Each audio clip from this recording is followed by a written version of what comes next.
Why do civilizations at the height of their power become obsessed with imagining the end of the world? We still do it now. Nuclear fire blooms over cities in our films. Oceans rise across our screens. Pandemics empty the streets. Machines awaken, and humanity wonders whether it has created its successor. The costumes are modern, but the fear is ancient. Long before satellites watch storms circle the planet, people carved, copied, and recited stories in which the order of things broke apart, and something hidden was finally revealed. But the title of this investigation contains a trap. Not every empire invented a single total apocalypse, and not every end times tradition arose at an imperial peak. Some imagined renewal instead of extinction. Some inherited older stories. Some were voiced not by rulers, but by people living beneath them. So the real question is more unsettling. Why do visions of cosmic ending return wherever human beings confront power, injustice, mortality, and change? What were these civilizations really seeing when they looked toward the end? In the ancient Near East, kings rarely described their own kingdoms as temporary accidents. Imperial inscriptions presented victories as sacred order restored. The ruler defeated chaos, protected temples, and linked the present reign to a divinely authorized past. Yet a system that claims cosmic legitimacy creates its own shadow. If power is woven into the structure of the universe, political disaster cannot remain merely political. Defeat, invasion, famine, or rebellion becomes a wound in reality itself. The fall of a city can feel like the collapse of the world. Zoroastrian traditions gave this tension an unusually expansive horizon. In later Zoroastrian texts, creation becomes the arena of a struggle between truth and destructive falsehood, moving toward renovation, freshokaredi, when evil is defeated and the world is made whole. The surviving sources were composed and transmitted across long periods, so reconstructing the earliest form is difficult. Even so, the pattern is clear. History is morally charged. Suffering is not the final verdict, and the end is less annihilation than the repair of creation. Did Persian religion supply the blueprint for Jewish and Christian apocalypse? Scholars have long debated influence, especially after Judean communities lived under Persian rule. Similarities exist: resurrection, judgment, cosmic conflict, and final restoration. But similarity is not a passport stamp. Ideas travel through contact, yet they are also reshaped by local texts, political trauma, and older traditions. Direct lines of borrowing are difficult to prove. The safest conclusion is not that Persia invented the later apocalypse, but that Persian period worlds created conditions in which related ideas could meet and change. For ancient Judah, catastrophe was not theoretical.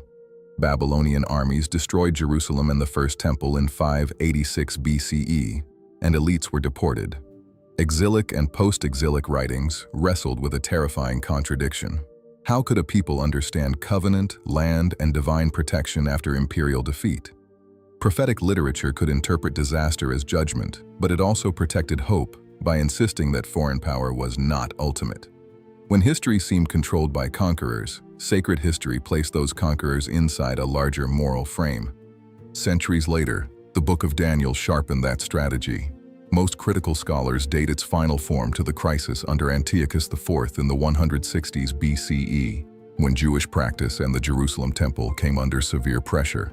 Daniel turns empires into beasts rising from a chaotic sea. Their power looks overwhelming, yet a heavenly court sits above them. This is not neutral forecasting. It is political reality transformed into symbolic anatomy. Empire appears magnificent from the palace, but monstrous from beneath its feet. Daniel also exposes why apocalypse can be more than a prediction. An apocalypse is a literary unveiling, a disclosure of the hidden structure behind visible events. It tells a threatened community that persecution is not meaningless, that the tyrant has a limit, and that apparent defeat may belong to a larger drama. The timetable in Daniel is bound closely to its historical crisis, even though later readers repeatedly reapplied it. The vision survives because it does something dates alone cannot. It converts terror into intelligible time. The Dead Sea Scrolls reveal that Second Temple Judaism did not speak with one apocalyptic voice. Some communities imagined angelic war, final judgment, purified worship, and the division of humanity into opposing camps. Other Jewish traditions emphasized law, wisdom, temple, or national restoration in different ways. Apocalypticism was never the whole of Judaism. Yet under successive empires, Persian, Hellenistic, and Roman, it offered a powerful grammar for communities asking how justice could exist when the machinery of history appeared to reward domination. Early Christianity inherited that grammar inside the Roman world. The Book of Revelation addresses assemblies in Roman Asia through visions of beasts, seals, plagues, witnesses, and a radiant city. Rome appears under the ancient name Babylon, a brilliant center of trade and power whose luxury rests on conquest and exploitation. The text is saturated with earlier scripture, especially Daniel, Ezekiel, Isaiah, Exodus, and Zechariah. Its future is composed from remembered empires. The end arrives wearing the ruins of the past. Was Revelation written because Christians faced an empire-wide campaign of persecution? The evidence demands caution. John identifies himself as a fellow participant in suffering and writes of faithful witnesses, but scholars debate the scale and official character of persecution in the late 1st century. The pressure may have included local hostility, civic expectations, imperial cult practice, economic compromise, and the memory of earlier violence. Revelation's conflict with Rome is unmistakable. The precise machinery of that conflict is less certain, nor is Revelation simply a coded newspaper from the future. Some believers read it primarily as prophecy awaiting fulfillment. Historical critical scholars often emphasize its 1st century setting, literary genre, and critique of imperial power. Theological readings may hold past, present, and future together. Richard Bauckham stresses its challenge to Rome's ideological claims. Elaine Pagels highlights the contested worlds of early Christianity. N.T. Wright situates Christian hope within resurrection and new creation. Competing readings remain because the symbols were designed to exceed a single photograph of history. Then, the pattern shifts north. In Old Norse tradition, Ragnarök brings gods and adversaries into a final confrontation. Bonds break, fire spreads, the world is submerged, and afterward, Earth rises green again. Our main written witnesses, the Poetic Edda and Snorri Sturluson's Prose Edda, were recorded in medieval Christian Iceland, long after much of the tradition circulated orally. That makes origins difficult to isolate. Christian influence is debated. What survives may contain old myth, later arrangement, and cultural memory braided together. Ragnarök is not merely the death of everything, it is the death of a particular divine order, followed by return and renewal. That distinction matters. In a society where kinship, feud, weather, voyage, and political allegiance could expose life's fragility, even the gods were not guaranteed escape. Courage did not mean believing disaster could be prevented. It meant meeting a known ending without surrendering one's character. Here, apocalypse becomes an ethics of bearing the inevitable, not a timetable for avoiding it. The Greco-Roman world also imagined cosmic destruction without adopting a single linear end. Stoic thinkers taught that the cosmos periodically returned to fire in ekpyrosis and was generated again, though surviving reports are fragmentary and Stoic views developed over time. This was not necessarily a moral tribunal descending upon one guilty empire. It belonged to a physics of recurrence. Nature breathes out worlds and draws them back.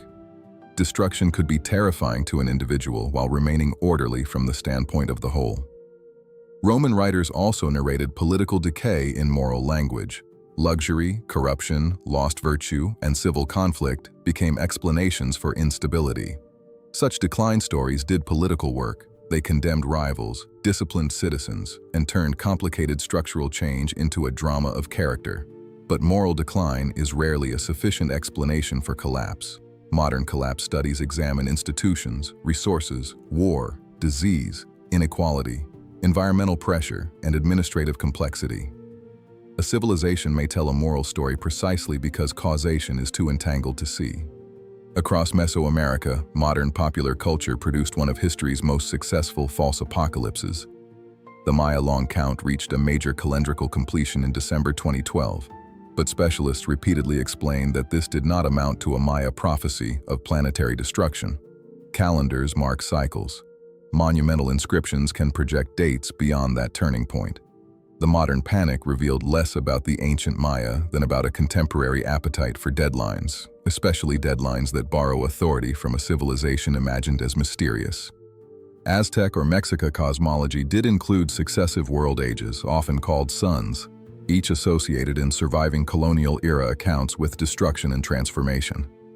The present era was not imagined as guaranteed forever. Yet these traditions cannot be reduced to a simple prediction that one empire expected a scheduled ending. Ritual, sacrifice, political legitimacy, agricultural time, and cosmic maintenance were intertwined. The universe was precarious, but human action mattered. Catastrophe was not merely awaited. Order had to be continually sustained. In South Asian traditions, the scale of time expands almost beyond emotional grasp. Hindu texts describe yugas, ages through which order declines, and larger cycles of creation and dissolution. Pralaya can refer to forms of cosmic dissolution, after which creation resumes. Accounts differ across texts and traditions. There is no single Hindu apocalypse. Unlike a strictly linear drama moving once from creation to judgment, cyclical cosmology makes endings recurrent. The world does not simply fail. It enters rhythms in which even gods, epochs, and universes are measured against deeper time. That difference changes the emotional force of the story. A linear apocalypse can concentrate urgency. History has one direction, one crisis, one judgment. Cyclical time can produce its own urgency, but it also relativizes every empire. No capital occupies the center forever. No dynasty can convert temporary dominance into metaphysical permanence. The cosmic clock does not stop for a victorious king. What looks like the end from inside one age may be only the turning of a wheel too large for any ruler to command. Chinese political thought often located catastrophe in the cycle of dynasties rather than the physical destruction of the cosmos. The mandate of heaven legitimated rule while also making legitimacy conditional. Disorder, rebellion, and disaster could be interpreted as signs that a dynasty had lost moral authority. This framework did not mechanically cause dynastic change, nor did every observer interpret omens alike. But it gave rebellion a language. The ruler could be condemned not as an exception to order, but as the reason heaven had authorized a new order. Chinese millenarian movements added more radical possibilities. Across different periods, religious communities could announce an approaching transformed age, a savior, or the end of a corrupt dispensation. Their beliefs varied widely, and labels imposed by officials can distort what participants understood themselves to be doing. Still, states recognize the political danger. A narrative that declares the present age finished can dissolve obedience before armies move. Once people believe authority belongs to a world already dying, legitimacy begins to evaporate. By now, a pattern has emerged, but it is not a law. Apocalyptic narratives often intensify under occupation, war, rapid change, disappointed expectation, or struggles over authority. Daniel speaks from Hellenistic oppression, Revelation from tension with Roman power, and many millenarian movements from social stress. Yet traditions also flourish during stability, are preserved long after crises pass, and can serve elites as well as the oppressed. Correlation is not causation. Crisis may generate apocalypse, reactivate inherited apocalypse, or merely make existing visions more visible. So why do successful civilizations imagine catastrophic endings? Because success does not abolish uncertainty, it enlarges what can be lost. Empire connects distant populations, concentrates wealth, extends supply lines, and depends on institutions too complex for any individual to comprehend. Joseph Tainter's influential theory emphasizes diminishing returns to complexity. Other scholars stress environment, conflict, disease, inequality, or demographic pressures. Peter Turchin models recurring instability through population and elite dynamics. These frameworks illuminate patterns, but none turns history into an oracle. An empire at its height may look permanent from the throne and dangerously brittle from the street. Expansion produces borders, enemies, taxes, migrations, and competing elites. Prosperity can deepen inequality. Information arrives from farther away, while responsibility becomes harder to locate. Under those conditions, the end-time story performs a strange compression. Thousands of causes become one moral crisis. Random suffering becomes a sign. The future becomes legible. And someone, priest, prophet, ruler, reformer, or revolutionary, can claim to know what the signs demand. Psychology offers one explanation, though not a verdict. Terror management theory, developed from Ernest Becker's work by Sheldon Solomon, Jeff Greenberg, and Tom Piszczynski, argues that awareness of mortality motivates attachment to meaning-giving cultural worldviews and self-worth. Experiments on mortality salience have often found stronger defense of valued beliefs, but effect sizes, mechanisms, replication, and alternative explanations remain debated. A laboratory reminder of death cannot prove why an ancient community composed a sacred text. It can only suggest one recurring vulnerability. Humans are also relentless pattern makers. Under uncertainty, scattered events invite connection. A comet, a failed harvest, a corrupt court, an unfamiliar disease. Narrative identity binds events into a before and after, giving groups a role inside the sequence. Apocalypse is especially powerful because it explains both disorder and belonging. We suffer because the age is corrupt. We endure because we are witnesses. We matter because the crisis has chosen our generation. What were these civilizations really seeing, or what did the story teach them to notice? Sociology shifts attention from private fear to collective action. Millenarian movements promise a dramatic transformation of the social order, often joining religious renewal to political resistance. Such expectations can strengthen solidarity, demand moral discipline, and help marginalized groups imagine that domination is temporary. But they can also sharpen boundaries between the pure and the corrupt. Shared catastrophe creates a shared identity. Once history is divided into the saved and the condemned, compromise can appear not merely weak but treasonous to the shape of reality. Rulers can use the same machinery. A regime may present itself as the wall holding back chaos, portray opponents as agents of civilizational ruin, or frame war as the final defense of a sacred order. Civil religion turns political institutions into vessels of collective destiny. Propaganda does not need to invent fear from nothing. It organizes existing fear, gives it symbols, and points it toward enemies. The apocalypse from below can challenge power. The apocalypse from above can make power feel indispensable. Do end-time stories predict collapse, or can they help produce it? Belief changes behavior. A prophecy may inspire resistance, migration, withdrawal, reform, generosity, violence, or obedience. Authorities may repress a movement because they fear its prediction, and that repression can make the prediction feel confirmed. Yet prophecy is not a simple switch. Most apocalyptic believers do not become violent, and many traditions channel urgency into ethical responsibility. The story enters history through choices, institutions, and conflicts, not through words acting alone. This is why apocalypse can be warning rather than forecast. Moral decline narratives ask whether wealth has hollowed out obligation. Judgment scenes ask whether power can escape accountability. Cycles of destruction remind rulers that permanence is an illusion. Visions of renewal refuse to let the present order define every possible future. Even when their cosmologies differ, these stories hold civilization before an imagined ending and ask a brutal question.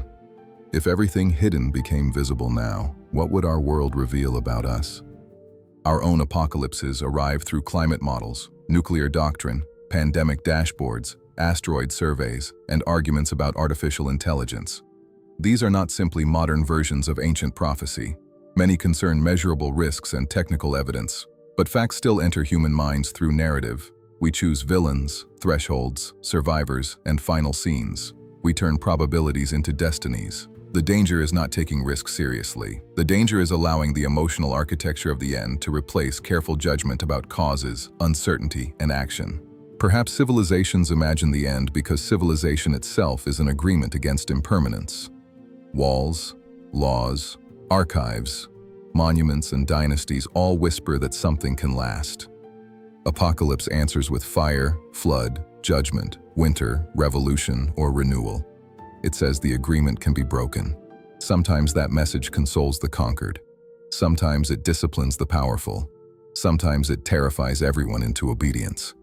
And sometimes it creates the moral distance required to see an empire, not as the world, but as one temporary arrangement within it.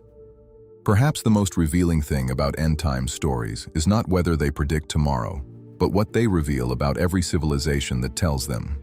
They expose what a society fears losing, whom it blames, what it calls justice, and whether it can imagine renewal without destruction. The future remains hidden. The stories do not. If you want to keep examining the beliefs that shape power, fear, and human meaning, subscribe to Unmasking the Gods and join us as we look behind the sacred images to see what has been watching us all along.